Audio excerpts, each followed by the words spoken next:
Shalom, terkadang atau lebih sering terjadi sebuah pilihan yang sedang kita pertimbangkan menciptakan sedikit tekanan di dalam diri kita. Sesuatu yang membuat kita tidak nyaman, sesuatu yang rasanya tidak sepenuhnya benar. Ini membuat kita berhenti sejenak, mengganggu kita, menyebabkan kita bimbang. Dan seringkali kita pun tidak tahu mengapa. Ketika ini terjadi, kita harus berhenti sejenak dan memperhatikan tekanan ini. Jangan mengabaikannya, jangan menganggap enteng. Berhenti sejenak dan tanyakan kepada diri kita, apakah yang menyebabkan hal itu menggangguku? Apakah keputusan yang kita ambil tidak penting bagi kita? Atau memang hal itu tidak berguna? Jika itu kita paksakan, justru membuat kita semakin banyak persoalan. Keraguan dari dalam diri kita seringkali merupakan cara Tuhan untuk membuat kita mengubah arah. Perlu pertimbangan orang-orang yang ada di sekitar kita, yang kita percayai, atau pembimbing rohani kita. Orang yang berserah kepada Tuhan tidak akan bertindak seakan-akan mengendalikan segala hal, merasa sanggup melakukannya sendiri.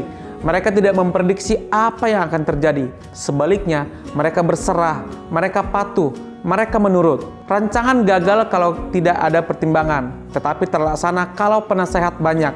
Amsal 15 ayat 22. Meskipun kita menginginkan sesuatu, tetapi kita perlu melihat dan mempertimbangkan keinginan kita itu.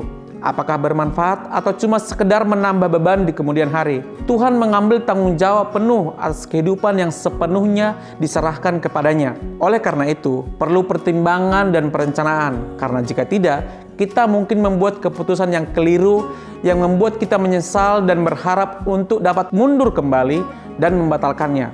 Jika ada sesuatu dalam diri kita, sesuatu yang tidak dapat kita pahami, atau mungkin sesuatu yang dilakukan orang lain yang tidak kita pahami, dan itu menyebabkan kita bimbang tentang sesuatu pilihan yang sedang kita pertimbangkan, berhentilah sejenak dan perhatikan baik-baik. Tekanan yang terjadi mungkin merupakan cara Tuhan untuk melindungi kita. Mungkin itu caranya melepaskan kita dari sebuah keputusan yang nantinya akan kita sesali. Setiap kali kita membuat keputusan, terutama keputusan yang tak disangka-sangka, tanyakan pada diri kita, apakah ada tekanan yang perlu saya perhatikan?